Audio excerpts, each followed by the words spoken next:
time to do what?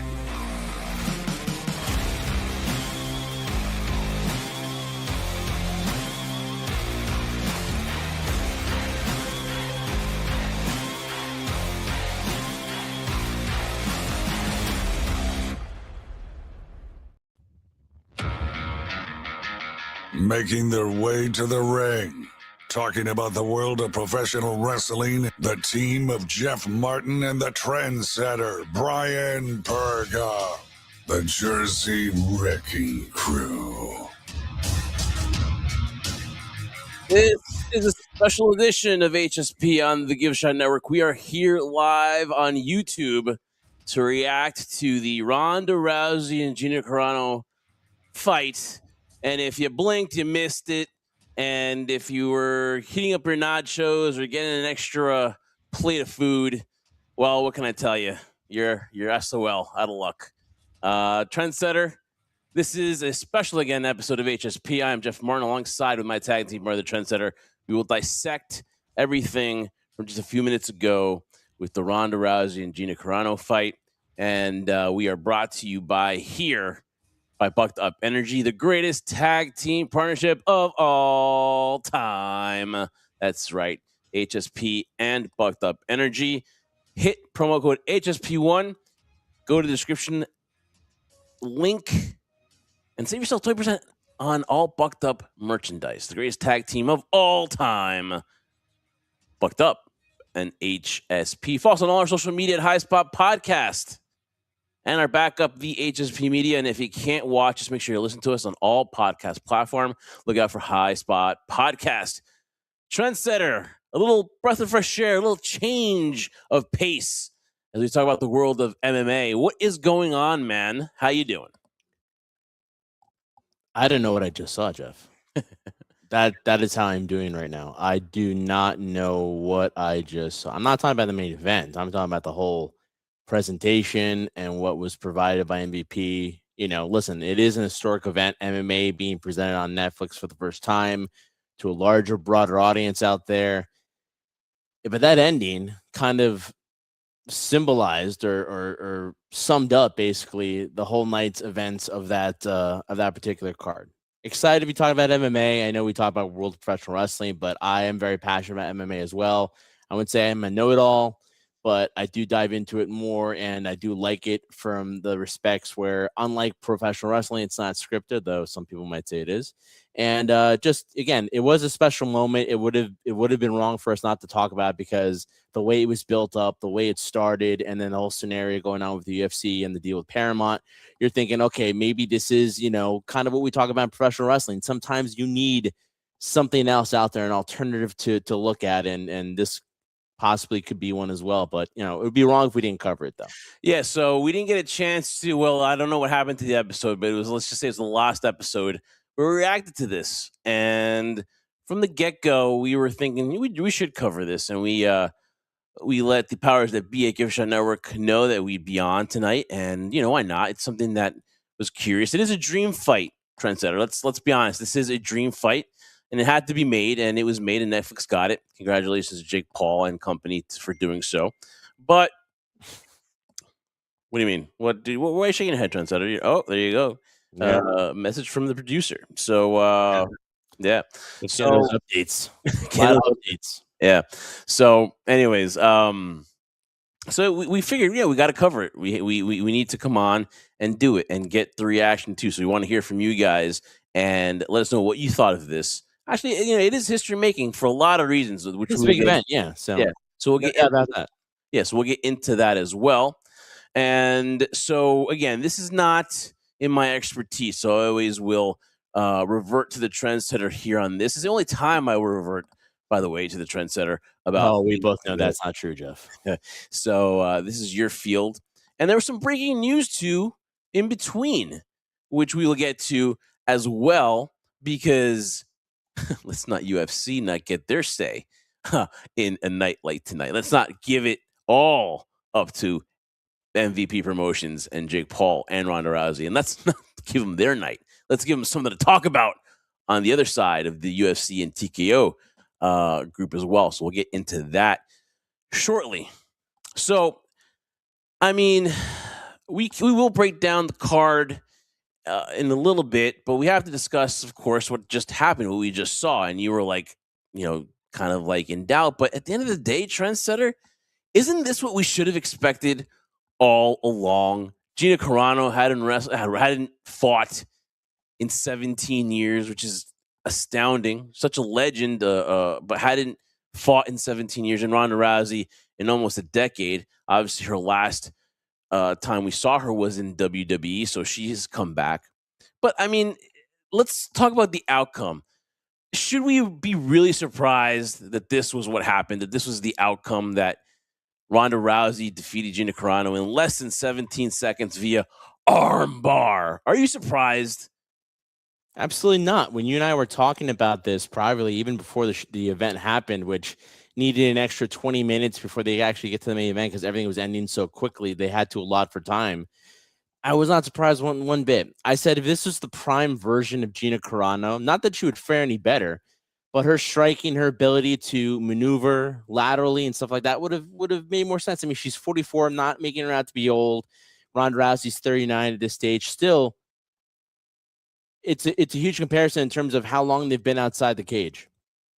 But I said if Gina cannot hit Ronda and have Ronda not close that distance, then there was going to be a quick night because Ronda would go for the takedown. She would go for a clinch, either do a judo throw, which didn't happen. She went for a double leg, brought her down. We thought that Gina might have done a choke on her, but then as Ronda got mount position, got full guard, she started just wailing on her. Gina panicked.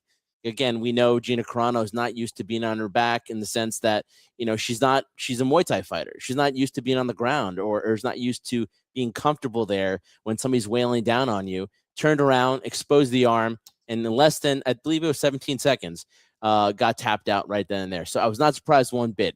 I said if Ronda wanted to go toe-to-toe and just test out her hands, that was going to be a big mistake. And it didn't. Ronda, listen, I'll give credit where credit is due. Smart. She was not going to risk getting embarrassed like she did with Holly Holm, embarrassed like she did with Amanda Nunes. She was like, I'm going to go quickly, take somebody down and armbar and get it done as quick as possible, which is what we got. And especially with somebody who's a striker. Obviously, they made that known throughout the intros, throughout the night, that her style, obviously, it would be how would she react to have somebody charge at you and try to take you down. And obviously that it was a smart thing to do. So Ronda Rousey obviously was prepared and knew what she was going to do, the whole judo background and everything. This is what she was going to do. And of course, I was the first one to ask you, well, why did Gina turn? And you said the first thing when you're being wailed on, when you're being mounted on the back, when you're on your back, is you're going to react. You're going to try to tilt, avoid those punches. And when she did that, she opened herself up for the armbar, typical Ronda Rousey, and she wins in 17 seconds. So we talked about the outcome and how we were not surprised. So is it less of a hard pill to swallow knowing that basically you pay for Netflix anyways? So this was about, anywhere between, $20, depending what you do stream on Netflix, depending how much. Would have been a harder pill to swallow if you ended up paying for this as a pay-per-view event. If you ended up spending $60, $50, would it still have been worth it to buy the fight? Or is this an easier pill to swallow knowing that, hey, it's just Netflix and it is what it is? Well, I think it would have been a harder pill to swallow if you actually paid for the tickets when it officially came on sale, where there's anticipation from MVP that there was going to be this huge hype for selling this dream fight. And I'm not going to lie, it was, it has been for the longest time a dream fight that people had wanted to see for so long. But that was 10 years ago, Jeff. They wanted to see this 10 years ago, not now. But again, similar to, I'll compare it to boxing. When everybody wanted to see Manny Pacquiao and Floyd Mayweather, it was purposely done this way because we all know boxing always looks at scenario where who's ever the A side is going to benefit, don't want to run the risk. And so they delayed as long as possible till Pacquiao was no longer in his prime so they could take advantage of it, because Mayweather was not going to risk getting a loss on his record. And in this scenario, too, is a similar situation. Now, similar in the sense that it got delayed and we never got it when we wanted to. And a lot of it had to do with Dana White and UFC not wanting to put this together, or considering the fact that, Ronda was a huge money cow at that point, that they didn't want to run the risk, although it'd be kind of hard to believe that Gina Carano, even at that stage 10 years ago, the results would have been the same in this extent, but the negotiations were extremely difficult on both sides. We all know that story, right? But it wouldn't have been any different. But I think people want to see it at that time. Now it's more like we see two individuals, one who's definitely past their prime and other ones who's reaching the point of the end of their prime, taking a fight, in my opinion, with Ronda, taking a fight that she knew was a staple in terms of that she was going to win. She didn't want to end her MMA career on two devastating losses like she did. This was her safety net. And I say safety net in all reality because people could argue me all they want, but it's the truth. It was a safety net fight for her. It was a sure thing that you're taking somebody who had been 17 years out of the game, who's a striker, not somebody who's on the ground. It was literally gift wrapped for Ronda Rousey in this scenario for her to end her career. And Ariel Helwani, in his long-winded podcast interviews he does post-fights, basically said, is there another chance for you to come back? And Ronda said very clearly, I'm going to have babies now. But basically, why? She could not think of a better way to end her career, beating one of her idols, beating I'm not going to say legend. She is kind of a legend, I guess, but in terms of a trailblazer and pioneer of women's MMA, the face of women's MMA early on, before Ronda Rousey, that's the boat. There's not an amount of money in the world that can convince Ronda Rousey to come back to MMA to risk having an L end her career. Well, here's the thing. I mean, I think when you go back and look at it, you're right. Ronda Rousey did capitalize on this. She knew she had this in the bag. And no offense to Gina Carano, but Ronda would have really had to, unless she missed the car taking her to the arena. That's the only way that she would have lost tonight. Let's be honest. This was gift wrapped. She had Gina Carano beat from the start. It's just because they're in different directions in life. Gina, to me, obviously, I just think of the Rocky reference where she had she had something inside, like the monsters inside. She had to let it out. She didn't get a chance to, so she did leave the door open that maybe she wants to. But Ronda Rousey took advantage, capitalized on name, and for the people out there that are saying she still got it, dude, guys, let's calm down. I know people want to get on there and they get on their social media and they want to make their statements and they want to just boast and they want to say, no, Ronda Rousey is ready. We want to see more. Be careful what you wish for, because unless you pull out other legends, unless you pull out, other people that are past their prime, she is not. The game of this MMA has evolved so much that to me it kind of passed her by, and then she had the judo and she had that thing to fall back on. But by the time she took on Amanda Nunes and Holly Holm, the game had evolved. MMA had evolved to what it is now. So to think that she would beat somebody currently on an MMA roster right now in UFC, I don't think that is that's possible. I mean, and honestly, I can't name you right now who would be on the UFC roster, but I don't think that right now. I think that Ronda is more marketable if you put her on with somebody like a Gina Carano, someone that had a name before where Ronda could do it. She's in the kind of in the legends part of her MMA career where she's a special attraction as far as matches like this. But do not mistake that for the fact, and even again, me as a novice watching this, do not mistake the fact that she could do this to somebody in the UFC. So this would be something where if she does come back and you want to see her, it'd have to be one of those nostalgic tours like this was. It was nothing more than a glorified nostalgia act that what this ended up being. Yeah. But to think and start posting your reaction and thinking that Ronda Rousey could compete right now in the UFC against the best, against an Amanda Nunes, even if she came back out of retirement, no way, absolutely no way. So put your little chubby little fingers there, and before you send out a tweet on X, and before you want to proclaim that Ronda Rousey is back, temper down your emotions, because to me, if she were to come back, it would have to be something like this, because all she now is a glorified special attraction for instances, for cases, for opponents like Gina Carano was tonight. Listen, there are not many certainties in life, Jeff. The only certainties we have are death and taxes, right?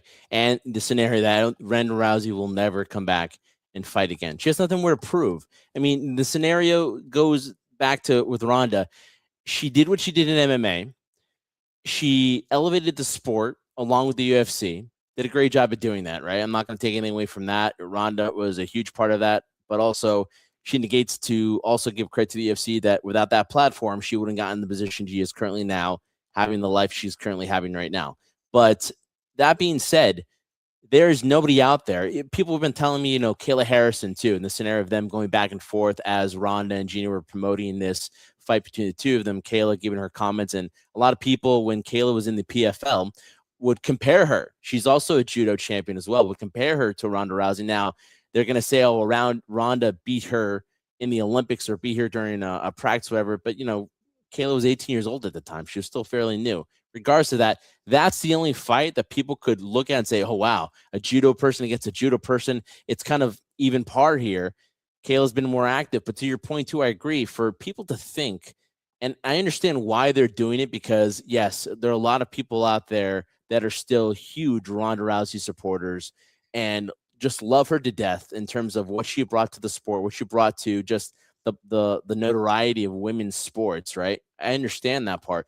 But you have to be also realistic in the fact that there's no way, if you see somebody in the UFC right now who is an active fighter and has been going about this to face Ronda Rousey now, it would just be idiotic to think that Ronda would have a shot, or to think that she would roll over on them like she did Gina Carano. So let's be realistic here. A great win for her. To your point, it was a nostalgia act. That's what it's been the whole time and what it was promoted to, because I said to you, like, it's a shame that sometimes we see these types of things, whether they're fights and people have debates about who's the better person, whatever era, but you're never going to see that because it's never going to happen. There'll always be debates, but you'll never see it happen in real life because if it does, it's not going to be fair. And this is what we had. It was just a nostalgia act. It was era versus era. And the question and the debate of who's better, Ronda Rousey or Gina Carano. And we got the answer to that, but not in the definitive way where like both were in their prime. And like you said here also too, not taking anything away from Ronda Rousey's career. I'm talking about the now. And I'm talking about that everybody here that's already on the social media here proclaiming Ronda Rousey needs to come back. How could she retire after this? This was the perfect time to retire. Listen, something about Ronda Rousey is I think she's also I think she's well timed in her decisions, and I think she knows that what a way to go out on by getting this victory, this sure thing, by the way, and leaving on that by beating a pioneer. Now, not only to me did the MMA change, did mixed martial arts change, and kind of passed Ronda Rousey by, but I also think too Gina Carano in her time period, people like Ronda Rousey passed her by. So this was kind of like, for Gina Carano to try to make up 2 decades of mixed martial arts and come out and try to do anything whatsoever.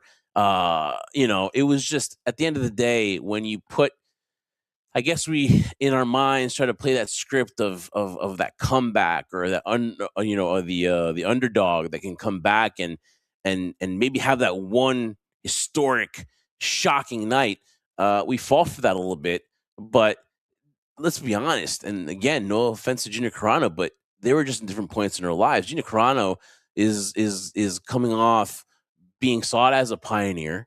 And then they really made the emphasis of her coming back and losing all the weight. I guess she was over 100 pounds overweight, and she was going through health issues.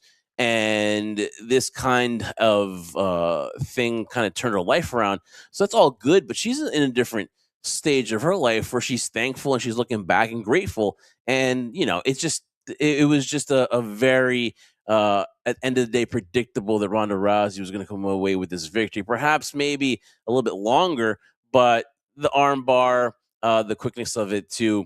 You had to have seen it coming a mile away, and this is what we got here.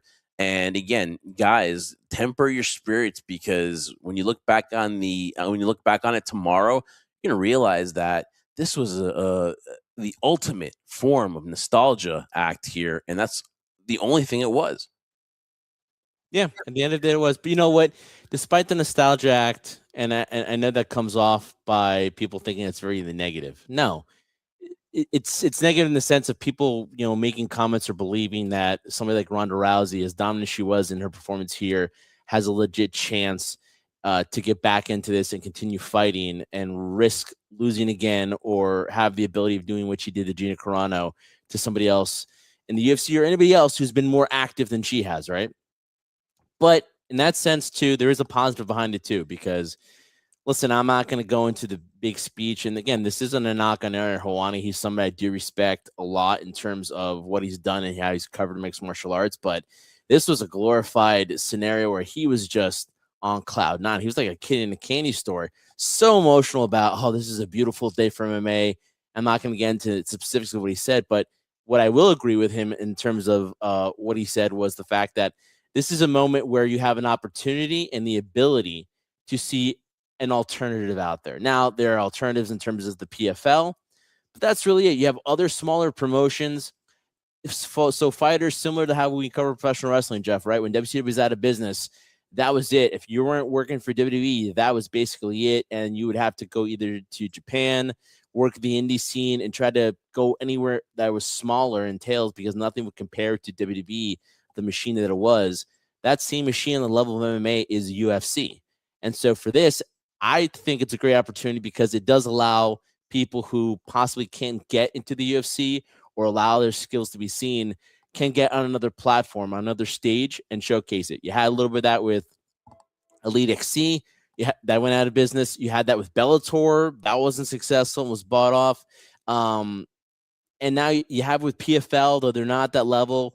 Bare knuckle fighting isn't necessarily comparable to the UFC in terms of that style is completely different. So I am excited for this because hopefully, listen, it was successful in the sense that it drew people to watch. It drew people to the arena, not so many I think that they're anticipating, but it gives another opportunity. We'll see where it goes from here, where MMA can be on a different platform and be used by MVP to allow other fighters. And I understand why they had guys like Francis Ngannou, Ronda Rousey, Gina Carano, Nate Diaz, Mike Perry, the king of violence. I love Mike Perry, man.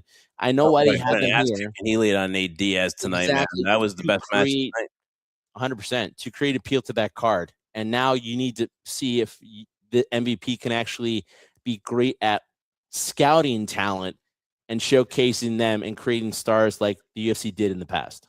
Well, you kind of got ahead of me here with the whole what the significance is for this in the whole totalitarianism of what tonight means for the company and for UFC and for mixed martial arts in general and how it affects the UFC.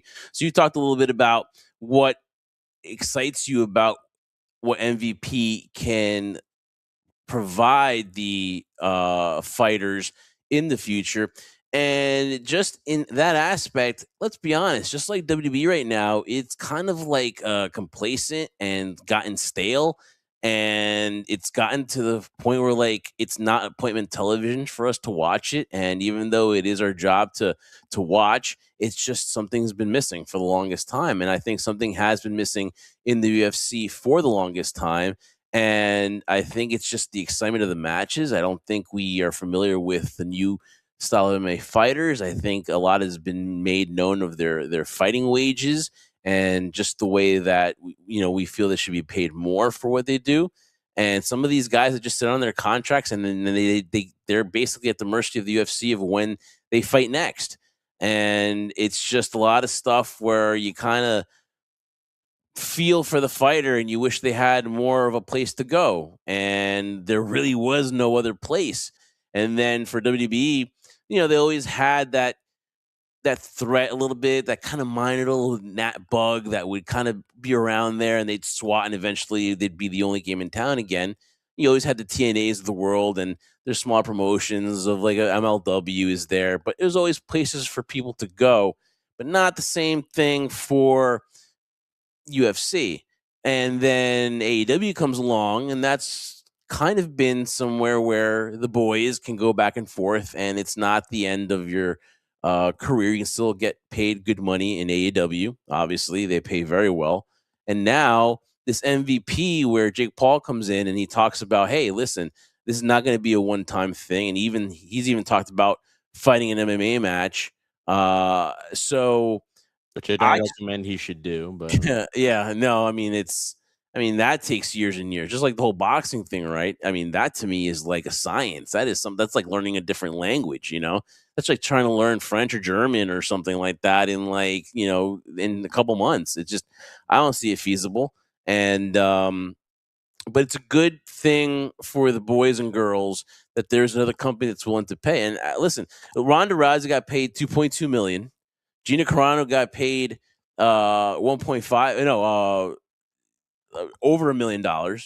And so they're going to go home at the end of the night for 17 seconds work, and they're going to smile. They're going to sleep with a smile on their face. I did not mind the whole afterwards about whether, about the hugging and all the emotional and stuff like that, because it was emotional for them. They obviously have respect for each other. So that doesn't bother me. I thought it was, respect and everything like that. So I'm not going to get into that. But yeah, I mean, I've been just glad that there's competition. I'm glad that there's somebody that's now going to at least, whether it's going to be a threat in the long run, but it's somebody that's come. It's somebody that's there, that has funding, that has Netflix behind them, and are willing to do events like this. So it only gets positive for the boys and girls in MMA. Yeah, and also let's give a shout out here to Brother BKL Sports Entertainment Show. Writes, I admit the match between Ronda and Gina was quite 100% impressive. Give credit to these two, but that match was definitely unexpected between 17 seconds with the armbar until Gina tapped out. Yeah, I mean, listen, impressive in the sense that I agree it's impressive because listen, the amount of notoriety, the amount of attention this thing got, great. In terms of the fight, but what's impressive, brother? Uh, I get it. It's it was domination, but impressive to what? That someone out of this sport for 17 years, and then you beat her with an arm bar, and who's not someone that fights on the ground, and then she taps out in 17 seconds, and it's impressive. How? Like, yes, for her to do that in the pantheon of the meaning of what this was, because it's Gina Carano, this pioneer.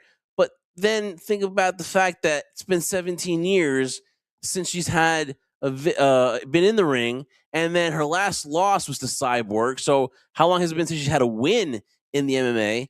And I don't know how impressive. I think maybe you're excited for Ronda as a fan, but impressive.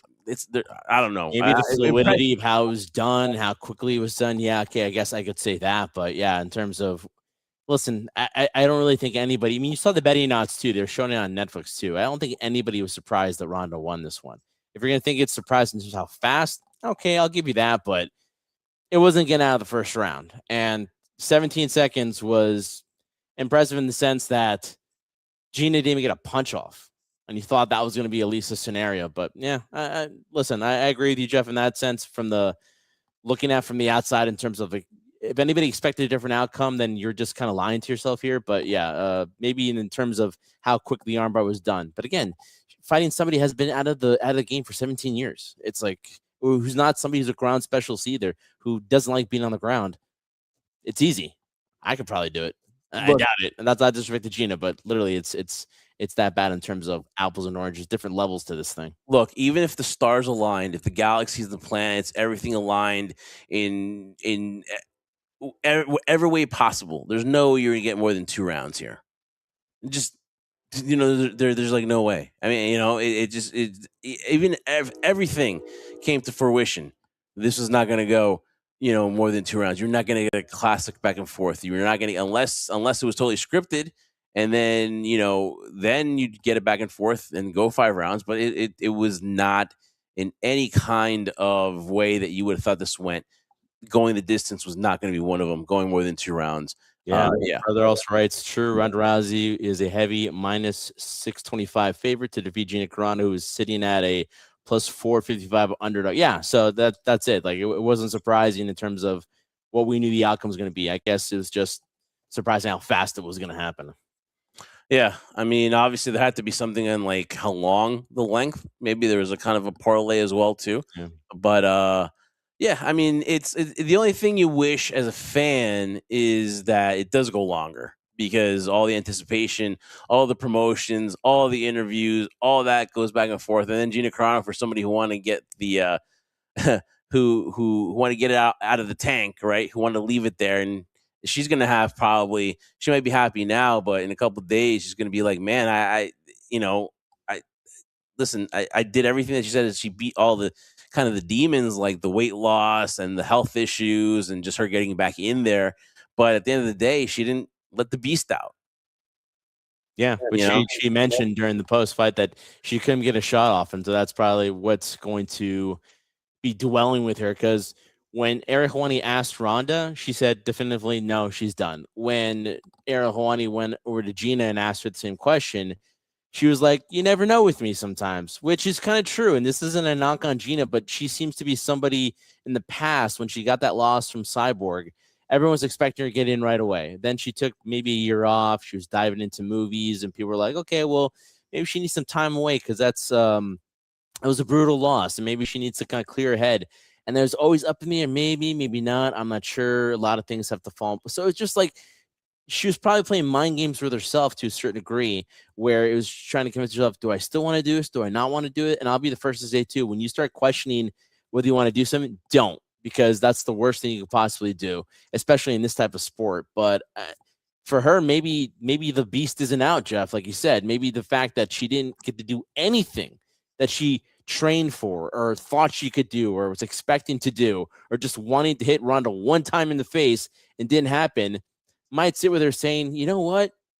Maybe because she didn't take any damage. I mean, her arm was bent a little bit. I don't think it broke or anything like that. Her elbow was dislocated. So she didn't take too much damage, and neither did Ronda. So it'd be fair to say with Gina's response that maybe that door is a little open, but I kind of doubt it because at this stage at 44, and she mentioned her age and how she felt, I don't know if she wants to play with that any further. Well, here's the thing. If she does decide to come back, it's not going to be in the Intuit Dome. It's going to be maybe the third card or a third card in being the third match in a card somewhere in, a hotel and casino somewhere, because it's, what is the exact calling to see her again if it's not with Ronda Rousey? What's going to be the interest to see her, unless you really want to see her just get a punch in somewhere?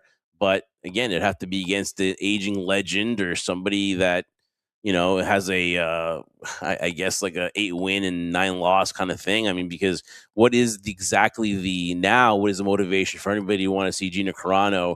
And again, no offense. I respect her. I respect everything that she's done. But now, though, what is the motivation, the incentive for anybody to go watch her now?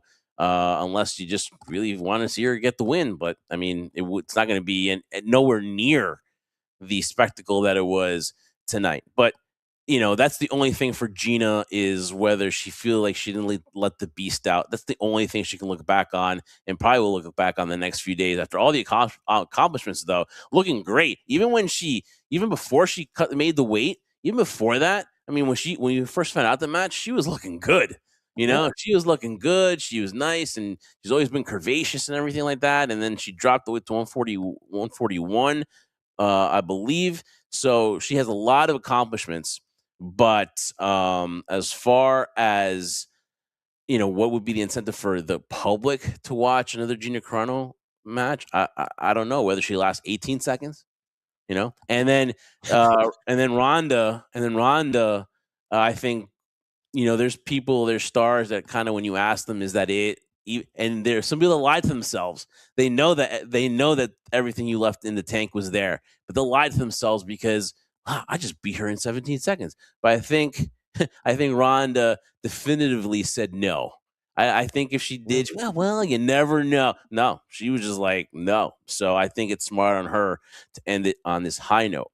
But of course, UFC, TKO could not leave well enough alone tonight, because they couldn't have MVP have their night. They couldn't have Netflix have their night tonight. They couldn't have Ronda and Gina have their night tonight without making some noise. They had to get in there, because that is friendly competition. That's how you do it, man. You announce it a couple minutes before the main event, and you find out that Conor McGregor is back. The king is back, baby.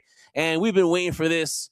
It seemed like months and years. And even when we heard Conor at the BKFC event say that he's ready, that he was going to be in the White House card, that he wants to fight in the BKFC once, because he's so all excited about it and everything like that, mate. And you finally get word that it is going to be Conor McGregor returning to the UFC at UFC 329 in Las Vegas on July 11th. And he is taking on a former foe in Max Holloway. So, Trendsetter, can you believe that he's actually back? That those words are even coming out of my mouth? Conor McGregor is coming back to fight in the UFC. Listen, I love Conor. I've always had admiration and respect for him. We got a chance to see him, never really met or spoke to him one-on-one, but at a BKFC event in Newark, New Jersey. But listen, I'll believe it when I see it, because we've heard this before where Conor said he was coming back, then said, you know what, I'm done. I'm retired. Then he was supposed to come back against Michael Chandler. That didn't happen. He had to go back into the USADA drug testing. And then he decided not to go and pulled himself back out of it. So I hate to say this because I do have a lot of admiration and respect for Conor, but Conor has gone into the category for me, Jeff, of a John Jones, who's one of the greatest of all time, John Jones, taking nothing away from him. But when it comes to dependability and is he going to show up or is he going to be there, or all the headaches in terms of all the loops they have to go through to get to the finish line, I kind of put him in that same category because with Conor, you just never know. I want to believe it. I would like to see him back in there. I mean, his last fight, I believe, was back in 2021. So it's been a while since when he lost to Dustin Poirier and broke his leg at the same time. And he was, at that point. When's the last time he won one? Oh, it's been a while, dude. Yeah. I think the last one he won was against Cowboy Cerrone. I forget what year that was. But that was when he had, again, at that point, too, had a long period of time off of MMA because he had just come off the Floyd Mayweather fight. He had so much money in the bank and then opened up his own independent business with his whiskey. And then he fought Cowboy Cerrone, was going to face Dustin Poirier, lost that one dramatic, got knocked out, wanted the immediate rematch, got even worse and broke his leg. And then at that point, we thought, okay, he wanted to come back because he wants to avenge that loss or do something and be more active. And then we didn't see him for over 5 years. For whatever the reason might be. So listen, I'll believe where I'm see it. He's not a young guy anymore either. We talked about Ronda Rousey, Jeff, and how the sport has passed her by. You could say the same thing about a lot of other legends too, in terms of the sport just evolves. When you see Conor McGregor's last couple of performances before he broke his leg, after he came back from the Floyd Mayweather fight, it just seems like his style was either figured out or it had the art itself had kind of surpassed it a little bit. It wasn't as effective as it used to be. And now that he has had this much time off, talk about ring rust or octagon rust in terms of Ronda, in terms of Gina Carano. Just because you train doesn't mean you're ready for a fight. And to go against a guy like Max Holloway, I think the only reason why, I thought Michael Chandler was 100% set up for Conor in terms of having a legitimate ability of beating him. There's no offense to Michael Chandler. It's just the reality and the facts. But with Max Holloway, that's a lot tougher, man. And Max Holloway is not an easy go. Isn't he the champion of that title that's kind of made up, or the what's that title that they have that's kind of like when you're the BMF title? Is he that? Is he the no, I don't think he is. No? Oh, okay. Check though, but I think he competed for it. I think he had it, but I don't believe he's currently the champion anymore. Oh, so Conor McGregor's last win in the UFC was in 2020 against Cowboy Cerrone. Yeah, that's pre-COVID. That's before we all had to go. I'll have to go and hide. So let's. Yeah. So Max Holloway was the champion, but he lost to Charles Oliveira, and Charles Oliveira is the new BMF champion. So, but he did have that though. He did have the title, yes. Mm-hmm. So yeah, he's a tough guy. He is. So yeah, again, listen, I think we will see him, but what kind of Conor McGregor we will see? That's the question, because obviously you could tell that and then I will not butcher the name of the last guy, the who beat him before Poirier beat him, the one that Khabib Nurmagomedov. Yeah, there you go. There you go. You're better man than me for saying that. That being the most anticipated fight. And listen, again, this isn't me being a Conor, I love Conor fan, But in that one, yes, did he get beat convincingly by Khabib? 100%. But that was in the later rounds. And he comes out saying, too, that he was out of shape. He was drinking a lot. Again, I don't care that. He got beat easily and handily. But he did hold his own for the first two rounds. So that was a lot more than what anybody else prior to Conor ever did. So, listen, as much as people want to say that was the most embarrassing loss, that was the most anticipated fight ever, I think the most embarrassing loss was the fact that when he did finally come back after that and had finally settled in after beating Cowboy Cerrone and thought he wanted to be more active, that Dustin Poirier was just, it was just a warm-up fight. It kind of just keep him busy and stuff. It was a no-brainer who was going to beat him because he had beat him a long time ago. And the last time Max Holloway and Conor McGregor had faced each other, I don't know what the year was exactly, but it was when they were both 145 pounders. Conor McGregor is well past ever being a 145 pounder. Now I think he's more comfortable at 170 pounds. That's a drastic weight change and difference. So, and the biggest question mark all this scenario, Jeff, is if this does actually happen. Obviously, Max Holloway has been the more active fighter. We've seen him in wars with Justin Gaethje where he knocked him out in the middle of the octagon when they just wail at each other and he knocked him out cold in a brutal fight, right? Conor's biggest thing had been early on, he would finish people early, similar to like a Ronda Rousey, right?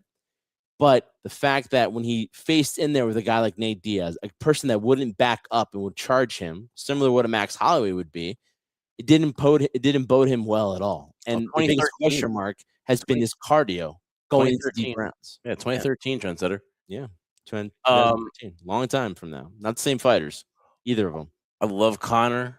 You talk about people that kind of helped make UFC. He has to be right up there as far as definitely not maybe the first go around of UFC, but that changed to where it took off as a juggernaut.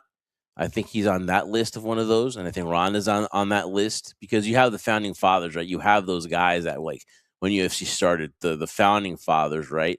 But then to me, you had the other turn for UFC when they got big time. When they got a must event to go watch. He was definitely one of the people in the front of it and why you had eyes tuned into it. Him and Ronda, to me, were the top two at that time. But to me, and I love Conor, I love his machinations, I love his press conference, I love his swagger, I love his confidence, I love all that. I love his promo skills, I love what he brings to the table, I love the way he can talk anybody. But to me, it's the classic style of, listen, when the bully starts out and everyone just can't figure him out, but when you have a response to the bully, then the bully gets quiet. And in the Khabib fights, he did kind of look impressive, and then he got figured out. And then getting to the Poirier, then it kind of he's starting to regress. And that bully that he won before we even got into the octagon. Once that bully gets figured out, I think it becomes then for them harder to get that back. And we'll see if Max Holloway sees Conor McGregor in that aspect. I think Max Holloway sees as this fight as like somebody he thinks he can beat Conor. So I think it's going to be interesting. I think it will happen. And listen, if here's the thing, if Conor were to win, would you be convinced, Trendsetter, that he's back? No, right? Not at all. Just because the fact that you have one win doesn't necessarily mean you're back.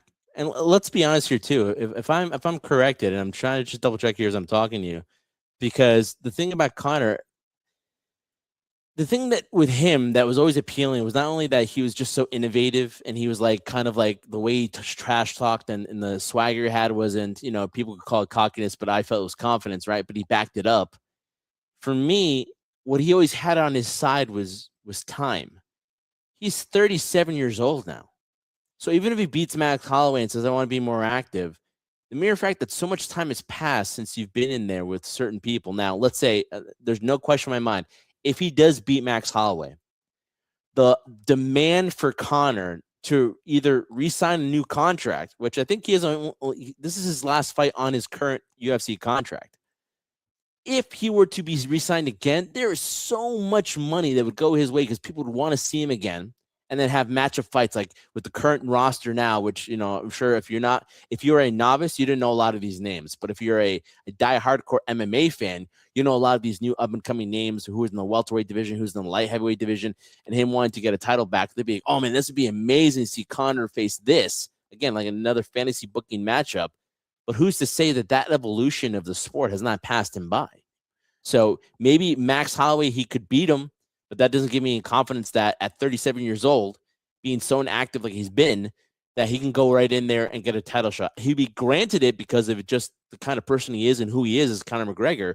He would be granted a title shot automatically if he beat Max Holloway. But if I were to think that he has a legit chance of claiming another championship, I highly doubt that. That's my opinion, though. So he has 2 fights left. So you would think if he does beat Max, I'm pretty sure the next match would be The title for the shot. championship. It would have to be. It's the final match of his contract, and if he wins, they probably work something out there, and they can renegotiate. I'm pretty sure it'd be under Conor McGregor's advantage to win a title after that, and then get another contract. Whether he wants to or not, I don't know. Whether that's the one where he walks away, win or loss, that'd be his last. But there's going to be that other company that's going to throw money at Conor to come on and fight on Netflix. He's going to have that, and then he's part owner of BKFC. Obviously, there's going to be a call for him to get into a bare knuckle fight with somebody. So, that's going to be interesting to see where Conor goes from here. It's going to be a very important match for him to get that title shot, which we think would happen in the next fight if he were to get past Max Holloway. But to think that it's going to be an easy match, I don't see it. But I do think the match will happen, Trendsetter. So, listen, a lot to be said about everything else. But again, it was all first round match fights in the end of the first round. Santos shouldn't be fighting anymore. That was an embarrassment. That was for a legend to go out that way. You know, he was clearly doing it for a paycheck, nothing more than that. And then Ngannou, I mean, that was an easy fight for him too. He's still a formidable guy, and the whole thing of calling out Jon Jones was a nice little dig at UFC. You know, it's a bargaining chip. You know, it's at the end of the day, Dana, he could say all he wants about Jon Jones, but there's no way they're letting him go out of his contract. And the next time he fights will be with, you know, UFC, if that ever happens. But that's just all. That's all like, oh, let's get to talking and everything like that. Jake Paul fighting again. He said that he's going to, you know, that he's cleared to box again. So good for him. I think no matter how many people bitch about Jake Paul, this business, this entertainment platform that we are on today needs Jake Paul, needs Logan Paul. So good that he comes back now. Whether again he does MMA, that's for another episode where we can dissect whether he would stand a chance. And then Mike Perry, which was surprising me, Trendsetter, beat the living hell out of Nate Diaz. And again, it makes me think that Nate Diaz, yeah, he's a tough guy, one of the toughest sons of bitches I've ever met, you know, I've ever seen in my life, right? Yeah. But again, to me, whether it was just him picking up a paycheck because this is the only time I'm fighting, you know. So Mike Perry looked damn impressive. Stoppage because of cuts in the second round. That's the only match that went past that. So I mean, good for Mike Perry. He's got a lot of options now for himself. 100%. A lot of options for himself. BKFC or stay with the MMA. So I'm super happy for Mike Perry too. The fact that he's earned this. He has worked his ass off to get this opportunity where he's both diving into MMA and bare knuckle fighting, man. Listen, he's earned it. I'm happy for him in terms of that, and whatever decision he makes, whether he goes back to BKFC or decides to take another shot at MMA or another fight at MMA. I don't know what it would be for the UFC. I'm pretty sure it'd be for MVP, because Nate Diaz, in typical Diaz fashion, in all defiance, says he wants another shot at him. Well, of course he would. Why not? If you're saying you pay him, you of course. No, of course you pay him, but again, it depends how much they're willing to pay him. Because listen, if you're a Nate Diaz fan, you're gonna say, "Oh, you know, he's the toughest son of a bitch," like you said, right? Like he's blood and guts. Watch him do. You know, it's hard to put him away. Yes, it's hard to put a guy like Nate Diaz away. Well, look at his performance. If Nate Diaz is trying to be honest, then he's just, in my opinion, lying to himself. That performance, there's nothing he did. The only thing he did effectively, Jeff, was the fact that he could, because he had a long extension, be able to jab Mike Perry. The only Nate Diaz proved to me, which he's proven to me throughout his career, that the guy can take a lot of punishment. But he did absolutely nothing in this fight. He was for somebody who prides himself on being a guy who's just going to stand like this, right? And I'm going to walk in front of you. I'm going to take your punishment, and you're going to be exhausted because I'm just going to overwhelm you. He was the one backing up. Yeah. He was the bigger fighter. He was the more experienced MMA fighter. He could take it to the ground. He was better at striking than Mike Perry. Mike Perry just walked through him and said, hit me with your best stuff. And when he did, Mike just took it and kept destroying him and breaking him down. Those are some shots, dude. I mean, I was like, where the hell was this kind of explosion off the punches? Maybe BKFC did good for Mike Perry.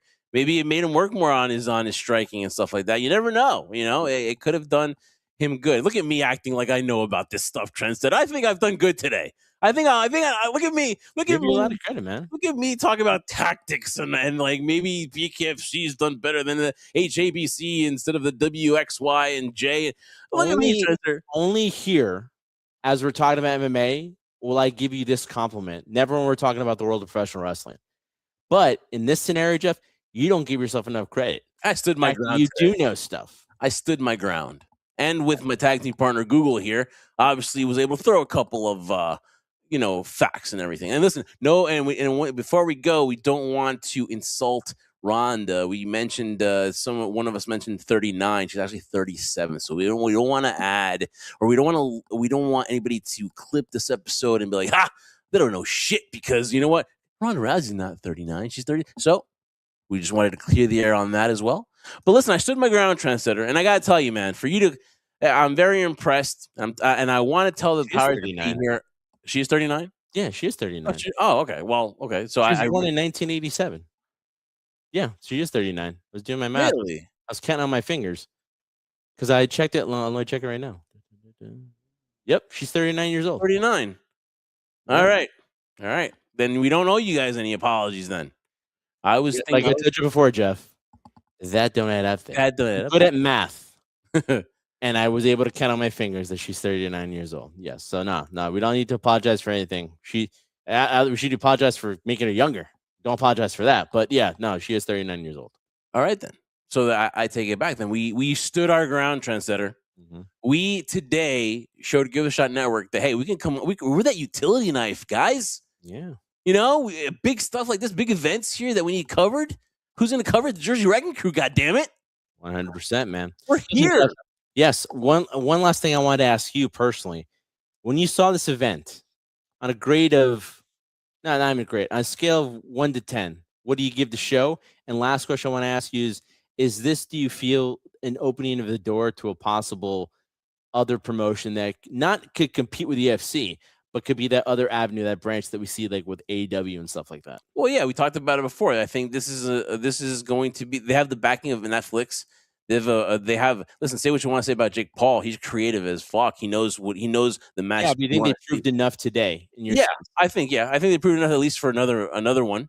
Mm-hmm. But again, it's right now. It's more of a nostalgia thing. Even if, for example, Conor in a couple of years, when his contract is over, they bring him back. He's going to be 38, 39 years old. They need to bring that guy, whoever it is. I mean, maybe Ngannou, if they can keep him, and set something up. Maybe they can, because he has a name in the MMA.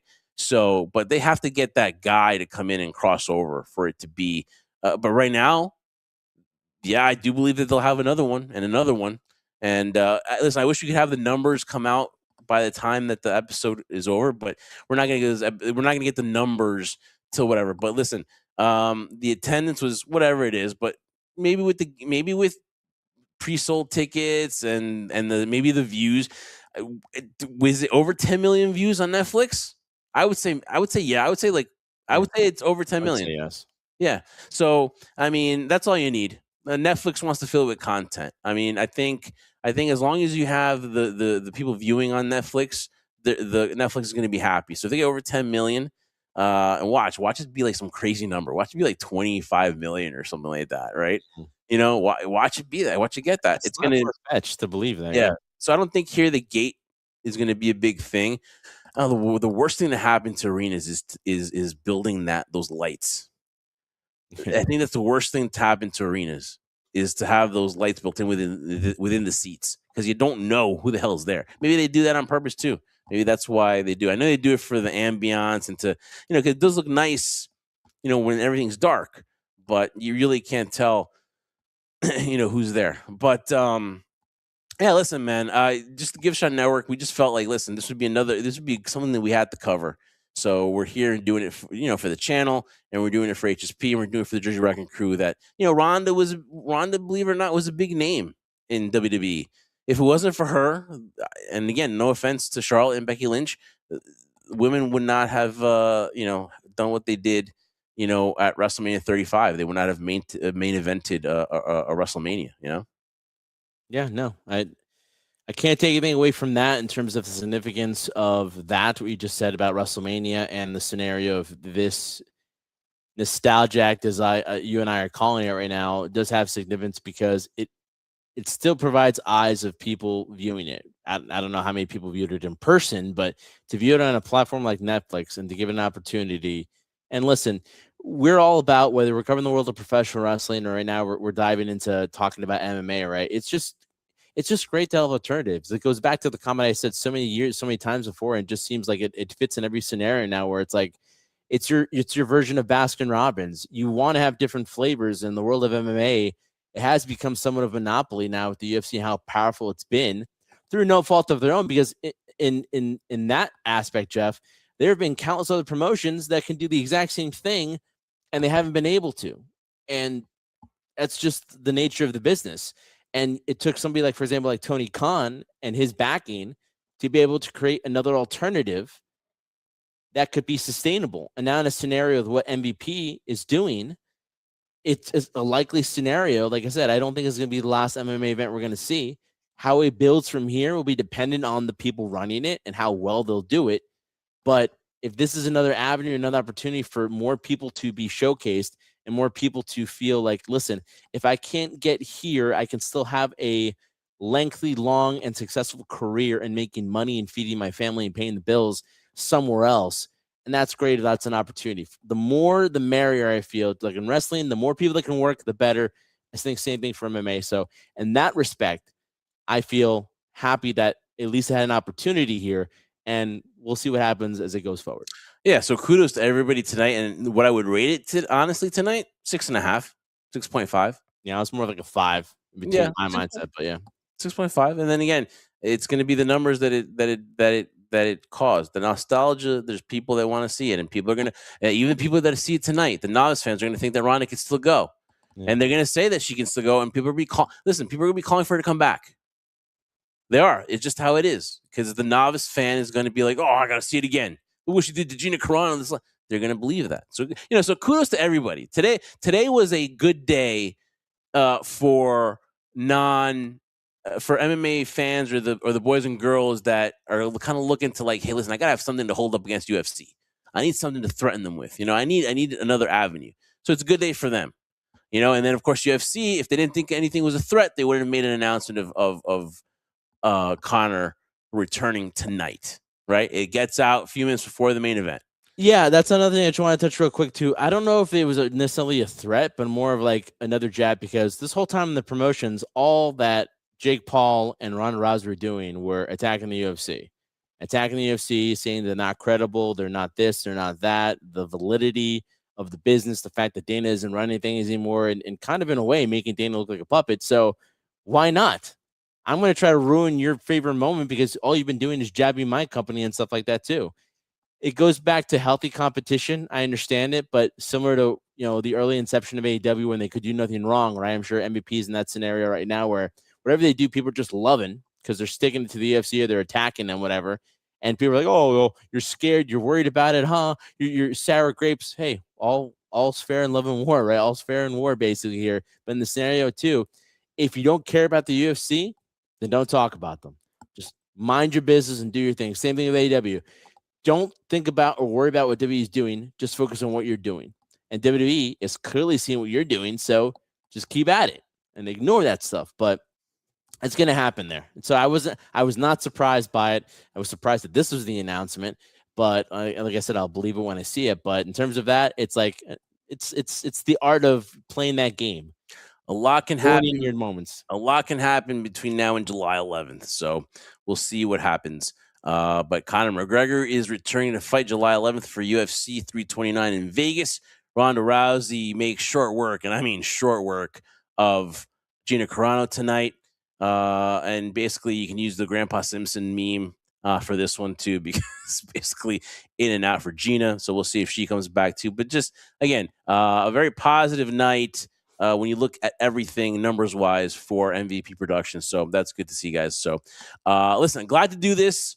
Glad to step outside the box. We want to bring more MMA stuff too. So I'm going to really hope that they come to you, Trendsetter, and try to give you a MMA show platform here, because you'd be awesome with it here on Give a Shot Network. So I hope that's another avenue that we could always go to. So just want to tell everybody that we're those utility players that can come off the bench and give you a show here on a Saturday night covering a big event.